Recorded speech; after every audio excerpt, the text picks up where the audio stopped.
The teacher says that it is all a waste of time. Sayang na panahon. Do people really gain anything from all the hard work that they do in this life? Sayang na pagpapagod. Maiksi ang buhay.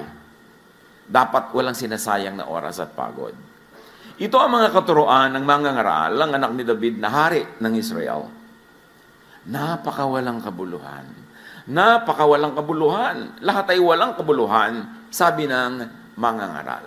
Of course, hindi naman literal na lahat walang kabuluhan. It's poetic language. So, exaggerated. Ang ibig sabihin lang, napakaraming walang kabuluhan na binibigyan natin ng sobrang pansin. At dahil daw doon, you must not mistake activity for achievement. Hindi ko mo busy ka, may nangyayari na. Hindi ko mo napapagod ka, sulit na. Kailangan matalino. Huwag magsayang ng panahon at pagod sa mga walang kabuluhan. At ngayon, sa ating pagbubulay-bulay mga kapatid ng salita ni Solomon, the wisest man ever. Aside from Jesus, of course. Dapat natin ngayong bigyan agad ng personal application. Pag meron tayong mga dinadaanan na verses, ang inyo agad isipin, anong kahulugan nito sa buhay ko? Kayo ang magbigay ng kahulugan kasi kanya-kanya tayong kuha ng aral. Sabi niya sa Ecclesiastes 1:4, people live and people die, but the earth continues forever. Patuloy ang pagpapalit-palit ng mga lahi, ngunit hindi nagbabago ang daigdig. In other words, we do not own the land owns us. Kapag sasabihin itong aking mga ari-arian, no, ililibing ka dyan, yung alikabok mo mababalik na maging fertilizer ng mga puno ng papaya. So, we do not own the land. So, anong pag-aaksaya doon? Huwag magsayang ng panahon at pagod sa pagmamayari, sa pagngangamkam. Huwag mag-aaksaya ng mga relasyon, pagmamahalan, pag-iibigan ng mga magkakapatid, magkakamag-anak, magkakaibigan dahil sa lupa. O dahil sa mga katumbas ng lupa ngayon, capital, dahil sa pera, kasi hindi natin talaga yan madadala. Ang kailangan mo lang na lupa, siguro 1 meter by 2, kung ililibing kang ganyan. Kung gagawin kang alabok, ang kailangan mo lang talaga isang Tupperware. So bakit mo sisirain ang relasyon mo sa mga kamag-anak mo dahil sa lupa? Bakit ka makikipag-away dahil sa lupa? Para maging sayo? It can never be yours. You are the lands. Kaya, yan ang pag-aaksaya. Pero mo magkakagalit yung magkakapatid dahil sa lupa. Yan ang sayang na pagod. Sayang na panahon. Ang saya-saya nyo nung mga bata pa kayo, naglalaro kayo, nanguhuli kayo ng gagamba, nag-aagawan kayo ng lastiko, mga kahan ng sigarilyo, tinetext-text nyo na ganyan. Pagkatapos, nagkaroon kayo ng asa-asawa na susul-sul-sul sa inyo. Mag-aaway-away kayong magkakapatid. Sayang. Sayang ang panahon pinagsamahan. Dapat hindi sasayangin. Ecclesiastes 1:5-7. Ang araw ay patuloy sa pagsikat at patuloy sa paglubog. Pabalik-balik lang sa pinanggalingan. Ang hangin ay umiihi patungong timog, patingong hilaga, buong araw na paikot-ikot. Lahat ng tubig ay umuuwi sa dagat, ngunit hindi ito napupuno. Ang tubig ay bumabalik sa batis na pinagmulan upang baling umagos patungong karagatan. Everything is in cycles. Paulit-ulit lang. People enter the cycle at some point and exit at some point. Para bang sumasakay tayo sa Ferris wheel. At kung umabot kayo sa Ferris wheel, alam nyo na yon. Hindi na yata alam ng mga bata kayo ng Ferris wheel. Unless yung malalaking sobrang lalaki. Umiikot yan, sasakay ka, bababa ka kung saan ka rin sumakay at tuloy wala ka narating. Ang na-achieve mo, nahilo ka. May nakita pa ako nun sa Pasay na lagot yung mga kuryente, ang buong Ferris wheel, talo na ng mga laman. Ang tanong, ba't ka sakay ng sakay sa Ferris wheel? Nahuhumpak yung tiyan mo pagpababa. At magbabayad ka pa. Alam niyo ba maraming tao ang buhay nila parang sumasakay sa Ferris wheel? Ikot ng ikot, wala naman nararating. Nag, wala naman na-achieve. Yun at yun din. Kaya sayang. Pero kung sasakay ka rin lang, make the most of your segment. Hindi lahat ng sumasakay sa Ferris wheel bumababa where they come from. Yung iba bumababa na dito sa gitna, nahuhulog na sila. Like you don't always complete 60, 70, 80 years of life. Merong 10 lang, bababa na, may 15. So kung ano man ang na-assign sa'yo na haba, sulitin mo yun. Ibig sabihin, huwag ka magsasayang ng pagod at oras sa mga walang katuturang bagay. Sayang yung segment mo. Sayang yung ride. So every segment should count. Huwag magsayang ng panahon at paikot-ikot lamang na walang nararating. Sa buhay natin kumisang, ganun din tayo eh. Paikot-ikot, papalit-palit, pero yun at yun din lang. Kayo na mag-interpret kung ano yun sa inyong mga buhay. Kasi kanya-kanya yan ang kahulugan sa ating mga buhay. Ecclesiastes 1:8, words cannot fully explain things, but people continue speaking. Words come again and again to our ears, but our ears don't become full. And our eyes don't become full of what we see. So Solomon observes, we are never full. Kaya huwag na lang magsayang ng pagod at panahon sa pagpupuno ng hindi naman talaga mapupuno. Yung mahilig sa sapatos, kahit sandamukal na sapatos na yan, hindi pa rin kayo mapupuno. So tama na yung 5. Yung mahilig sa bag, kahit na mabili nyo ang lahat ng bag sa mundo, hindi pa rin kayo sasaya kasi yun ang hilig nyo eh. So tama na yung konti. Mami, bakit wala na po ito? Maulam ko, di malabdaw na miswa. Bumili ako ng Birken, anak. So mga 5 taon tayo magmimiswa.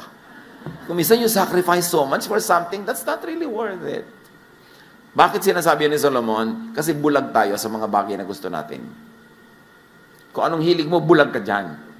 Kaya dapat tapunan ng liwanag ng wisdom ni Solomon, sabing, sayang ang lahat ng ginagawa mo.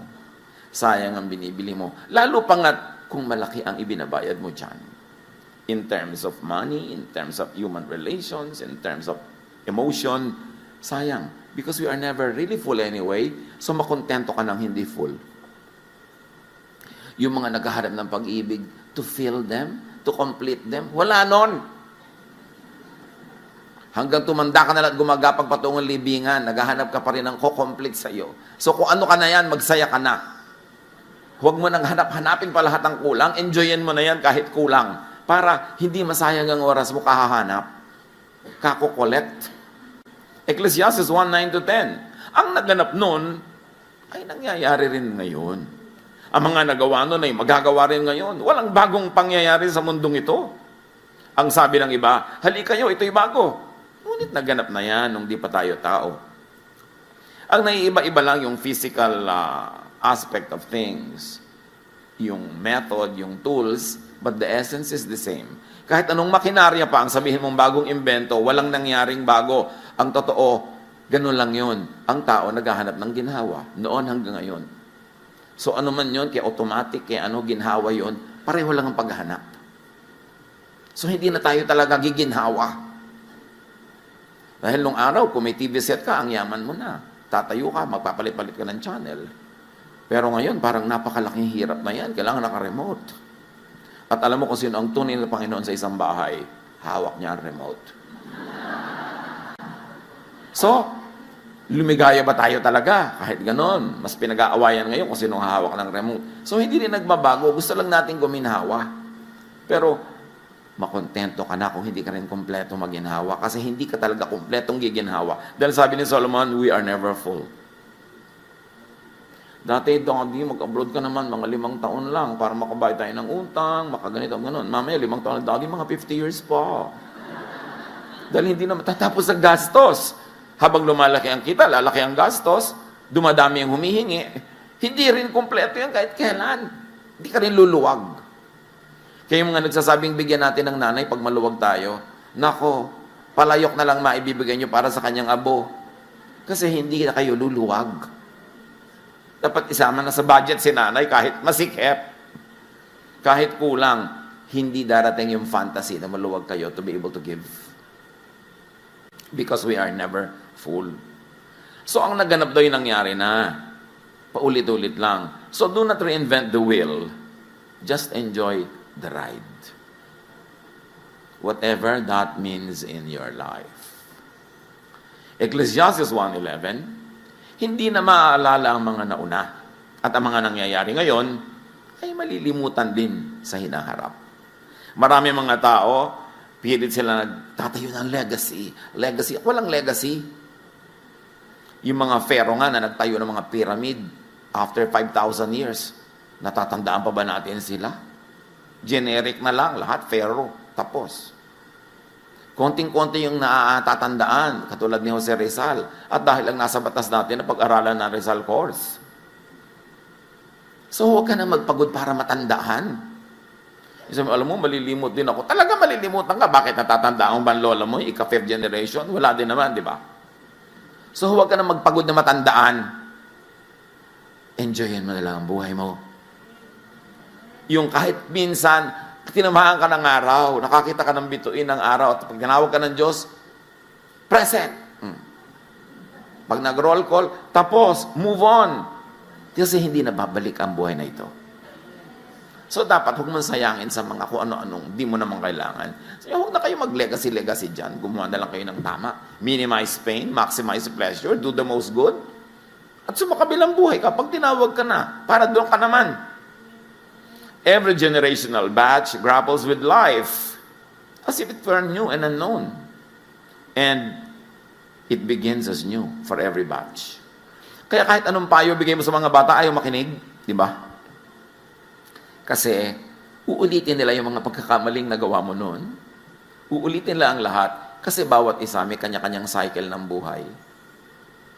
Hindi mo pwedeng i-accept yung next generation sa lahat ng naging mali mo. Dahil ano na magiging buhay nila? Perfect. Kasi wala, ba't ang mga bata hindi nakikinig? Meron talagang dapat pakinggan, pero dapat din nating tanggapin na built-in siguro yun para madiscover nila ang buhay for themselves, for them to learn from their own mistakes, like what we did, because we cannot exempt them from all the mistakes we made, because we should not exempt them from all the aspects of life. Kaya huwag tayong mabigo, magturo tayo na magturo, and pray that they will listen, at mga bata, makinig hanggang kaya nyo, pero huwag na nating saktan natin makalooban pag hindi tayo laging pinapakinggan. Kasi didiscoveryhin nila ang buhay on their own. That's part of living. Ecclesiastes 1:12-15, patuloy ni Solomon, ako, ang mangangaral, ay naging hari ng Israel. Siniyasat ko at pinag-aralang mabuti ang lahat ng bagay sa mundong ito. At nakita kong ang tao'y itinalaga ng Diyos sa matinding paghihirap. Nakita ko ang lahat ng gawa ng tao sa mundong ito ay walang kabuluhan. Ito'y tulad lang ng paghabol sa hangin. Hindi na maitutuwid ang baluktot at hindi na maibibilang ang wala. So to be happy in life, to be happier in life, to not waste time and energy, huwag niyong bilangin ng wala. Yung wala, di wala. Adjust. Lahat naman tayo, di ba, may mga mahal sa buhay na nauunang sumasakabilang buhay. Adjust. Kasi kung gusto ng Diyos na sabay-sabay yung kunin, hindi naman mahirap gawin yun. Natira ka pa kasi hindi mo pa time. So, live your life. Huwag kang mabuhay sa guni-guni, sa ala-ala nung wala. Ang kailangan, bilangin mo yung nandyan. Para hindi dumami ang iyong mga lungkot. Sabi ko noon, hindi na maitutuwid ang baluktot. Ibig sabihin, what is crooked cannot be straightened out. So baka naman pagod na kayo ng katutuwid sa isang taong talagang baluktot. Mamaluktot na rin kayo para makasabay niya pamisa-misan. Hindi nyo maituwid siya, kaya nyo naman siguro mamaluktot, mag-adjust sa kanya, para lang mag-enjoy kayo sa buhay. Maraming magulang nagtatakwil pa ng anak na hindi niya maituwid ayon sa direksyon na gusto niya. Maraming mga naghihiwalay dahil hindi nila mapasunod sa gusto nila. Bakit din na lang natin tanggapin ang isa't isa, mahalin ang isa't isa, maximize the enjoyment that we have together, and in areas where you really cannot agree, well, create your own circles outside of that circle of that person, and then let other parts of your other circles intersect. Hindi naman talaga pwedeng mag-agree ka with one person completely, kahit asawa mo, kahit magulang mo, kahit anak mo. Ba't din na lang natin tanggapin? Ganun talaga, iba-iba. Lalo kung ang gusto niyong palitan sa tao, genetic, nakatakda na, hindi pa siya ipinaglilihi, yun na siya, mapapagod lang kayo. So sabi niya, hindi na maitutuwid ang baluktot. Huwag ka na magpagod. At hindi na mabibilang ang wala. Because we who have found it, who have found spirituality, always like to convert everybody to our point of view. And sometimes to our very narrow and limited points of view. Kaya tuloy nagiging mahirap tayong kasama, mahirap tayong pakisamahan, lalo pag kumikitid ang ating utak dahil sa mga theology. Kailangan lawakan mo ang iyong utak. Kahit saan ka pumukol, tatama ka sa Diyos kasi punong-puno ng Diyos ang buong creation. Hindi ka magmimintis. Pag hinahanap mo ang Diyos, makikita mo siya. Kahit sa iba-ibang kulay, iba-ibang paraan. Kasi punong-puno ng Diyos ang buong sangnilikha.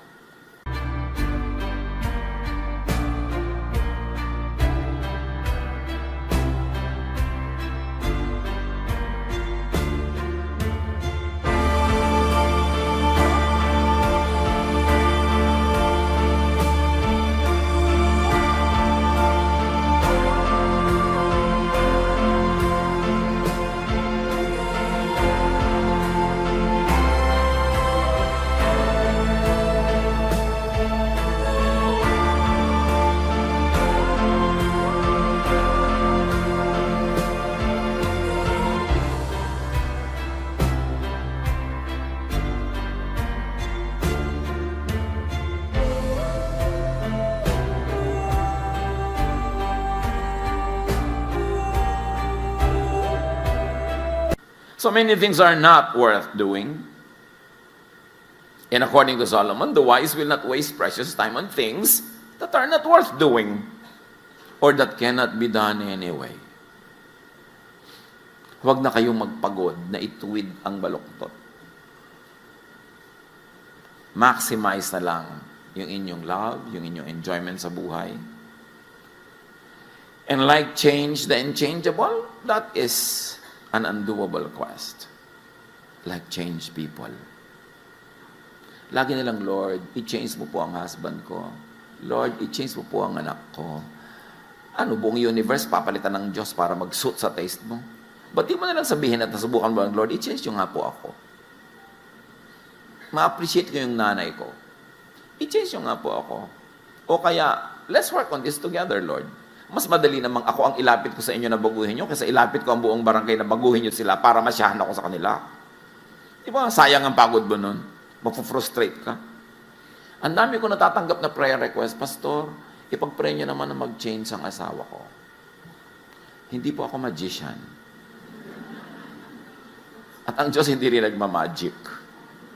Ang mahalaga, as is where is, mahalin nyo, and continue to do what you can para maging mas positive ang inyong samahan. At kung maaari, at sa palagay nyo talaga, tama na mag-change, edi give all the reasons para mag-change. Pero kung hindi pa rin nag-change, huwag nyong ituwid ang baluktot. Mamamatay lang kayong bigo. Maghihiwa-hiwalay lang kayo ng lahat ng taong mahalaga sa inyong buhay. Yun ang importante yung tinuturo ni Jesus yung acceptance and love of people and for people. Sabi sa Jeremiah 13:23, can an Ethiopian change his skin or a leopard its spots? Of course, the answer is no. Ngayon kasi, with technological manipulation, napapalitan mo yung tone of your skin. Pero nung ginawa itong verse na ito, ang ibig sabihin lang nila, impossible yun. And it must be understood from that point of view. Huwag kang mga tuwira na, ngayon pwede na. Hindi yun ang ibig sabihin ng writer. Ang ibig sabihin ng writer, what cannot be changed?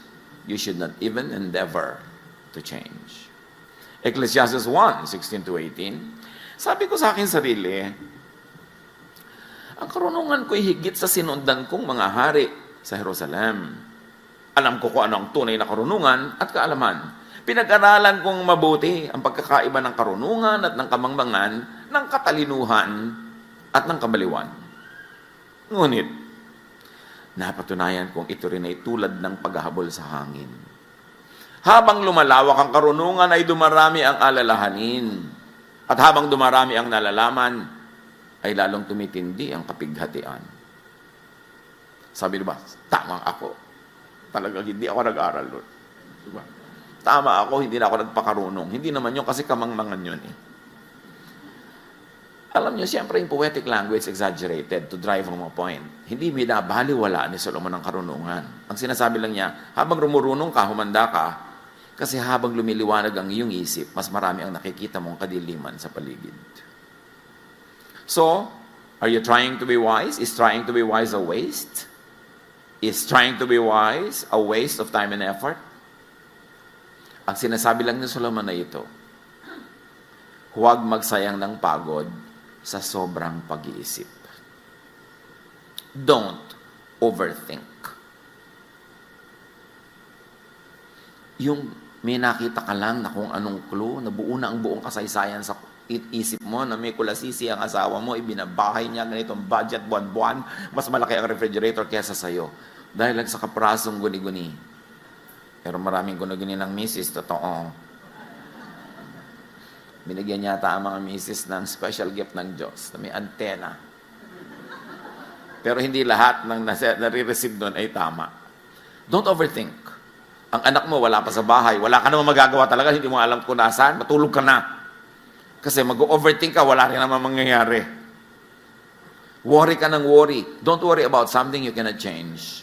Ipasa Diyos at itulog. Huwag mag-worry sa mga hindi mababago. Kumisan meron tayong mga karamdaman na talagang parang napaka-lala, just have quality of life. Enjoy whatever is left, and when you have to go, go. Do not struggle with it too much. Kasi, pag hindi mo yan tinanggap, lalo lang humahapdi, lalo lang humihirap. Mangyayari din naman. Lagi na lang, sasabihin mo, what can I salvage from this situation? How can I make this thing better at the moment, given my limits and given the potentials that I have in my hands? So, huwag magpagod sa sobrang pag-iisip. Lalo, Pastor, ano po kaya ikakagunaw ng mundo? Yelo, tubig, apoy? Alam mo, bakit mo pinoproblema yan? May pambayad ka na ba sa ilaw next month? Wala po. Yun ang isipin mo, anak. Magtinda ka ng banana cue dyan para may pambayad ka. Kung paano magugunaw ang mundo, problema yan na yung Diyos. Paano po kaya ako mamamatay? Kasi ayoko pong mamatay ng walang makeup. May nagsasabi talaga nun, itattoo mo na ang makeup mo sa mukha, ha? Para saan ka man abutin, may kilay ka na. Mga bagay na hindi kailangan. Magpapakasal, Pastor, magiging tapat po kaya sa akin ito buong buhay. 1 week siguro, baka pwede kong sabihin, pero beyond that, malay ko ba? Malay natin sa buhay. So, yun yung problemahin. Itong ibig ko sabihin mga kapatid na kayo ang mag-apply sa buhay nyo ng mga messages na ito. Kasi kayo lang ang may ganong kaliwanagan to connect the dots.